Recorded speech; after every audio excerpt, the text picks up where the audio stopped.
It has been far too long. There he is. Look at him in his master control behind him. The beautiful background that Jim Williams, media consultant, columnist, and much more joins us on 365 Sports. First, Jim, how you been? How you doing? I've been well, thank you, guys. I had a little bit of an issue with AFib, but I'm good now, and all is good. And I got to tell you, I am with the rest of you. Friday night, with all due respect to my buddy Bob Thompson, would be the perfect night to put a national championship football game. I've heard all this stuff about Monday night. Monday night is not a college night. Put it on Friday night and you get numbers.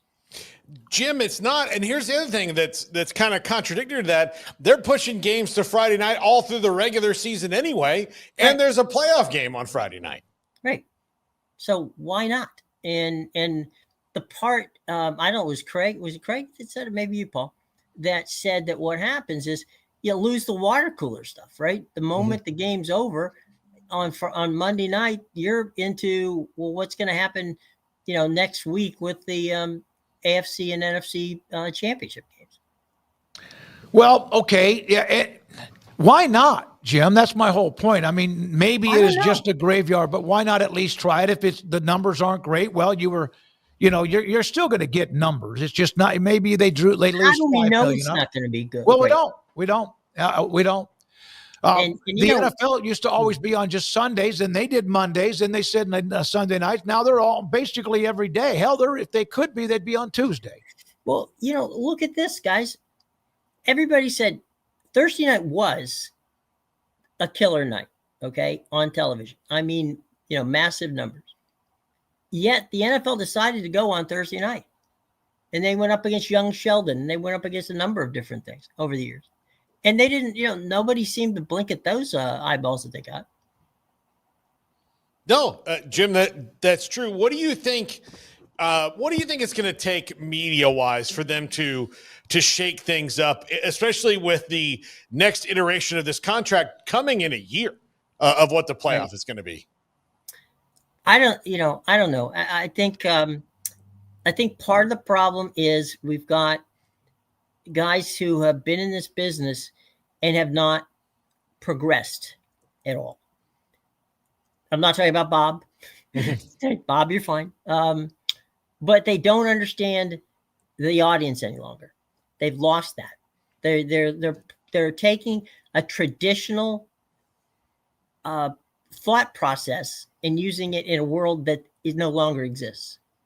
I mean, prime time is whatever time the three of you and I decided it is. If I want to watch, Mobland tonight and I can't get to it until 7:45, or I can't get to it until, I want to do it while I'm eating dinner, I can do that. Okay. The only appointment television anymore is sports and news. That's it. You can't apply old school thoughts and processes to new media. It does not work. It's why some of these things are failing. 8 o'clock at night on a Friday night, or 9 o'clock if you want to push it to that, makes more sense because you're going to get people to watch it because it's an appointment TV deal. But with streaming services and all of that new things where people are watching things on their phone and iPads, and some people don't even have televisions. They watch it on their computers and phones nowadays. You can't apply old school theory to new school situations. It makes no sense. Jim, what did you think of the first year of the playoff? I mean, the first round, people were, out of sorts on Twitter, granted, or X or whatever, but that quickly recovered. By the second round, there was much more competitive games, but the ending being as late into the month as it was, just the timing of everything and the expanded field, what were just some of your impressions on how year one of the 12 team went?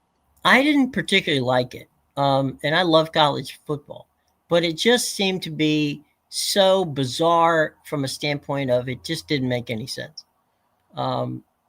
Everything seemed to get dragged out so long that you almost forgot there was going to be a championship game. Jim, I agree with you. Yeah. It was a showdown. We're looking forward to it. It did ramp up as it went on, but yeah, you Yeah. kind of got so deep. Oh, there's still college It football. was games. 11 days. Hmm. 11 days between the those playoff games and the championship. You can't have 11 days go by. It's 10 this year. So okay, fine, good. They lost it. They got to the gym and they lost a pound. Yeah, there you go. But Jim, I also brought this up even during the playoff, is that there was a lot of this. It's a delay. There were 3 and 4 weeks between teams that qualified to play for a big bowl game or not. That was a month off between the last game, and that was, of course, before the conference championship game era. But there were sometimes a month off. I think coaches probably didn't want that, but I don't know.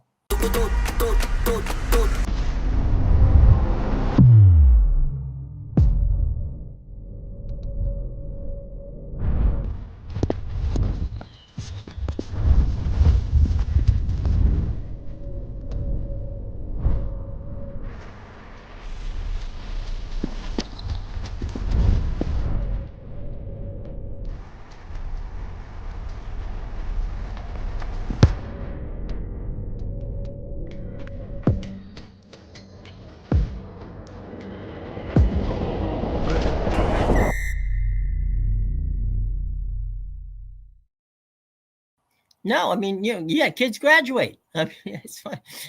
I thought, okay, fine. Portal. Right. They're in the portal and gone.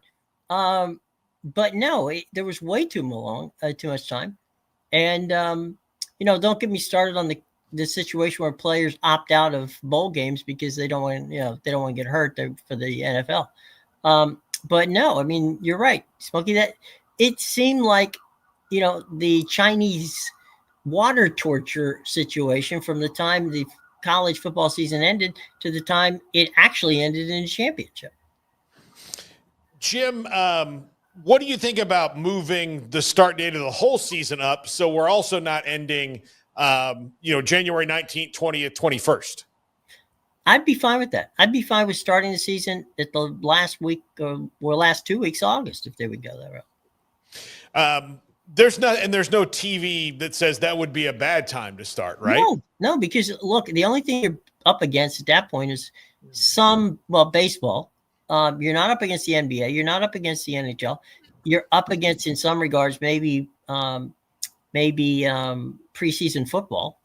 But that's, hit and miss along that line. So you're really not up against anything. I mean, look at the numbers for the quote unquote week 0 games. They do fine.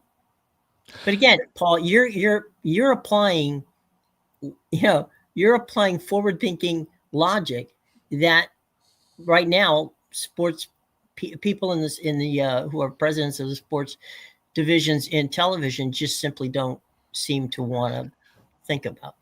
Jim, I have said this before. Obviously, one of the ways we found you actually found me. You contacted me, and we had you on during all the summer of 21 and all throughout that.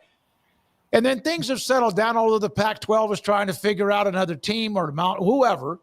Right. But things have settled down a little bit. And there's still this flare-up. I call ambulance chasers on Twitter that like to throw out an idea. Yeah. And that's what they do. And there's a lot of love towards realignment. We have a lot of growth because of realignment. Mm-hmm. But is there anything at all simmering or will simmer until the TV contracts with the conferences ends? Okay, I got myself in trouble before. I know. First time we talked about this. I saw a lot of stuff on Twitter about Utah to the Big Ten. It's a quote unquote done deal. No, it's not a done deal. Right now, no one is thinking of addition until they figure out what's going on and what's going right with their conferences. Does that mean that they don't, start talking about, what schools might be, advantageous for us to have? No, that's always going to keep going. But the thought of pulling the trigger and bringing somebody in or inviting somebody, they're going to wait until they get into a year or two from now, probably 2 years from now, when they start really seriously talking about new extensions in the contract. Jim, So wait a minute. Could we? You put out a tweet, and I think you forgot one word about It's Utah. not surprising. Yeah, they said Utah, and we feel they would be a good fit. But you said, but they are a lock. Did you mean to say, but they aren't a lock? No, they aren't not a lock. Okay, I wanted to clarify that for you. See, I get in trouble every time I go to Utah. I don't know, and I love the people of Utah. It's a beautiful state. It's a beautiful state. I'd like to be able to go back again. Park City's beautiful. It'd be nice to get back there, but no, they are. The point is, the Big Ten thinks very highly of Utah. There's a good reason for it. It's a good university. It fits the Big Ten, zeitgeist with all the different things that they have. So that's all fine and good. Nobody is a lock anywhere right now. Jim, the ACC, has come through a tumultuous period, and now it lives in a state of calm. Obviously, not everybody's happy. It is, completely, but they're in the best. Every side is in the best situation for themselves right now. Sure. Is there a scenario that sees the ACC finding a way to strengthen itself outside of them just winning games and having good TV numbers, which, given the largesse of the conference and the fact that there's so many teams in it, they can't possibly all be that good, that would prevent them from existing in the future? Paul, you and I had a lovely conversation in the summers and in the fall about the Pac-12, and I always said, they're not going anywhere. I don't think that the ACC is going anywhere, but my history on conference dissolving didn't quite. It's funny too if you think about it. Had they just had one more year, Turner lost the NBA, all that stuff opened up. The Pac-12 probably could have survived had they just had one more year, but they didn't. But to get to your point about the ACC, honestly, I just don't see it imploding because there's way too many universities who really have no interest in going anywhere other than where they are right now. Yeah, it's amazing. In all your time in covering sports and consulting and being a part of the TV and media network business, is realignment the biggest hot point or lightning rod that you've experienced in such a short amount of time? David, you and I have been around for more than a couple of weeks, and honestly, I hate to say it because I love college football. It is something that I have really, it's been a great part of my life for many years. It's probably, to me, the one thing that's ruined college football in my lifetime. It's that whole situation of the realignment. I don't think it needed to be done, and it was. And it was everybody for themselves, and I really think that everything could have stayed proper in its regional form had everybody not panicked and went running for the money. Was it running for the money and egos also a part of that too? Because I suppose ego is always a part. Ego is always a part of anything having to do with sports, whether it's the presidents of the universities or the athletic directors of the universities or whoever you speak to, the coaches. Ego always enters it, but I think the money aspect of it and the thought of being left at the altar didn't exactly appeal to some people, which caused them to panic and do things that they may not have wanted to do later down the line. The ACC, Paul, you brought them up. They've got how many teams? 17. 17. Does that include Notre Dame? No. Okay. 17 and a friend with benefits. Yeah. So no, like the parachute basically. Yeah. So we've discussed that North Carolina, Florida State especially was very public, and Clemson. In the end, did anyone win? With all the fighting and legal, did anybody win, or was it just I think it was a wash. Personally, if you take the legal fees, that were paid out by everybody involved. I don't see where, what did you FSU and Clemson, did they move the needle a bit to get them more money? Yeah, I guess. Is it enough money to make them happy? I don't know that there's ever going to be enough money to make them happy. But if all they were doing was trying to push the narrative that they need more money, they got it. But I don't see that it. Honestly, I don't see that it was basically much ado about nothing in my mind, because they could have worked that deal out if they just sat down in a room and just worked it out with their own lawyers. They didn't have to go to court to get that done. Is Jim Phillips the right guy for the ACC, or do you see that maybe having an expiration date? Look, Jim Phillips is a good man, okay? But I think right now, guys like Bob Thompson, Tony Petitti, guys like that, you need somebody with a television background who can help you move to take as much of the content that you can produce and get it on platforms and basically push out as much content as you possibly can. I'm not so sure that that's in Phillips's wheelhouse. And again, that's no shade on him.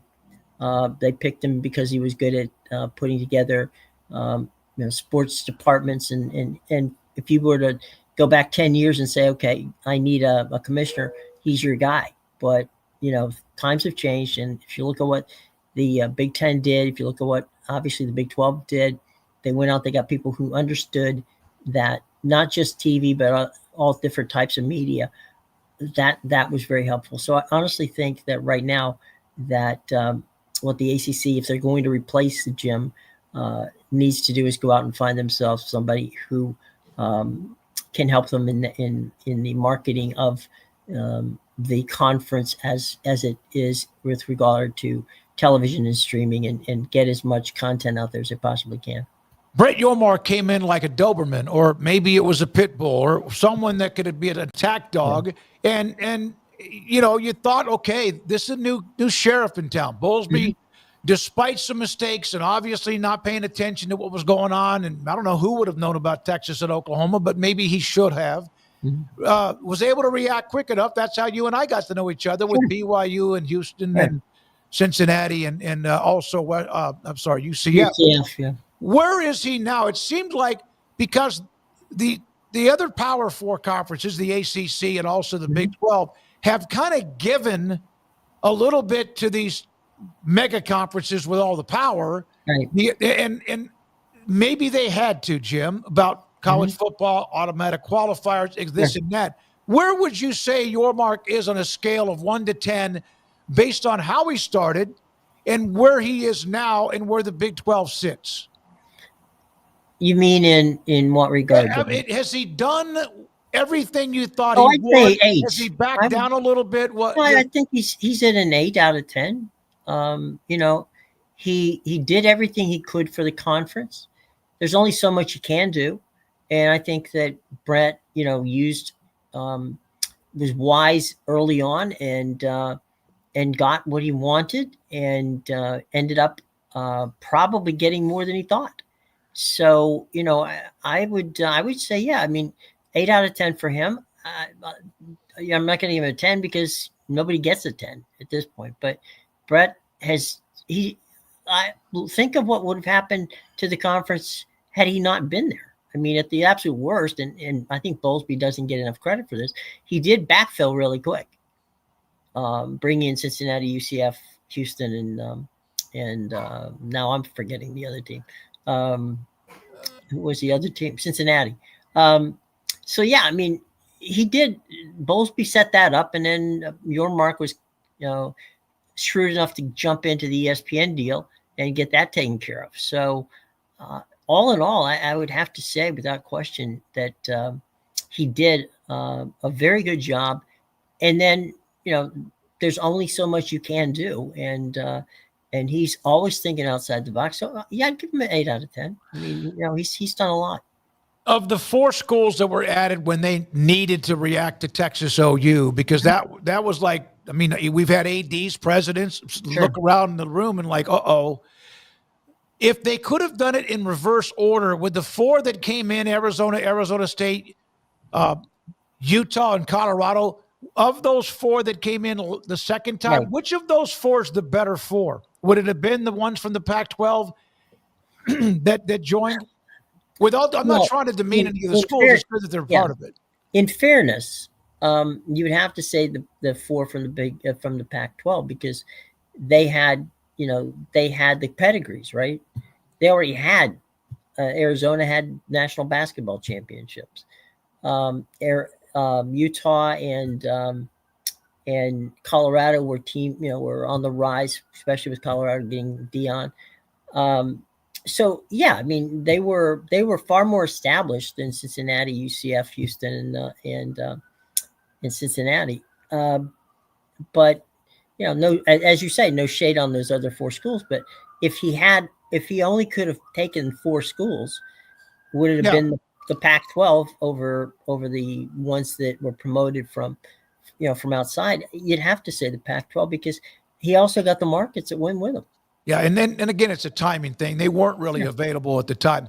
Right. All right, so earlier, was it this week or last week, we were discussing, we had Ralph Rousseau from theathletic.com on, and we asked him about the possibility of a super league or the possibility of whatever might be another realignment. And it's a hot topic in college sports. He said it's going to be one or the other. It won't be both. That if there's going to be another realignment, there won't then be a super league. It's going to be one or the other. What do you think is the future? Whether there's going to be a separation and a super league, how many teams that might be, or just a bunch more realignment? I think the super league probably makes more sense. More realignment doesn't necessarily make as much sense. If all you're going to end up is the SEC and the Big Ten, at the end of the day, that doesn't. I don't think that necessarily makes it work. The sad part is, if you wanted to do that, they could have done that a few years ago. I'm talking about the Super League. Right. And done it in football and left everybody else. They could have just divorced football from the rest of the schools. From the rest of sports, and kept the region, aspect of it, and just built that out first. But to me, just adding more teams to those conferences really doesn't do much, to me anyway. All right, so tell everybody the backdrop you have behind you. Yes. Is what? Actually, that's a television control room. Yeah, I knew that because I've been in some of those before. But that's all those monitors, and that's amazing. Thank you for your time. I know you got to go. Always a pleasure. Jim, thank you very much. Jim Williams with us, media consultant, columnist with us on 365 Sports.